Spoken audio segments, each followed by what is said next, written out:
Your most recent book, which is called Our America, and which is a fascinating book, starts with a very vivid metaphor.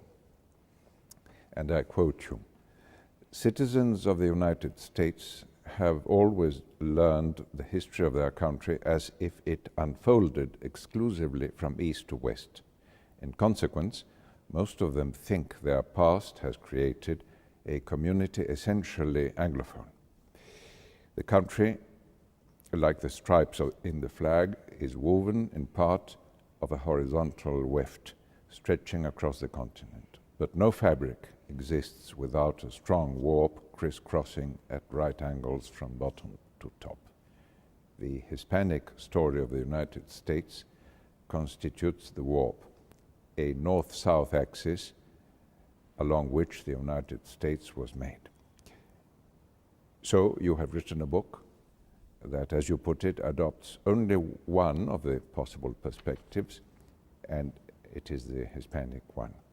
You have written an essay designed to open a different vista.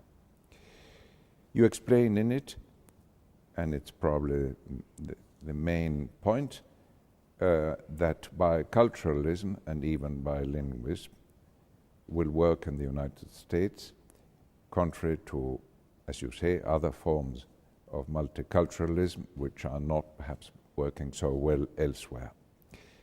So, may I ask you, how far do you think that this process has gone in the United States so far?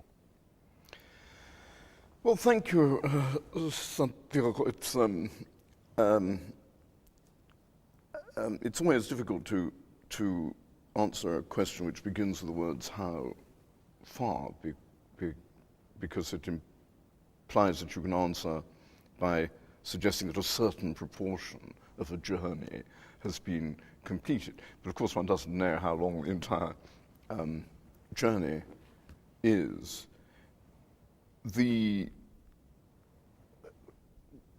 answer I would like to give is rather oblique. It's an answer to a slightly different question, which is that the United States is, and always has been, a land of many cultures, and that the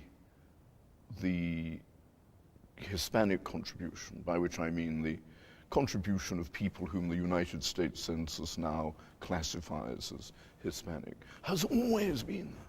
And it's always been fundamental, and you can't understand the United States without taking it into account, because the Spanish language has been spoken in the territory of what is now the United States for much longer than English, and because Spanish settlers who came to the territory of what is now the United States in the 16th century, the century preceding that in which English colonists began to establish enduring settlements, brought with them forms of culture, including language, including the Catholic faith, including forms of economic activity like ranching and farming.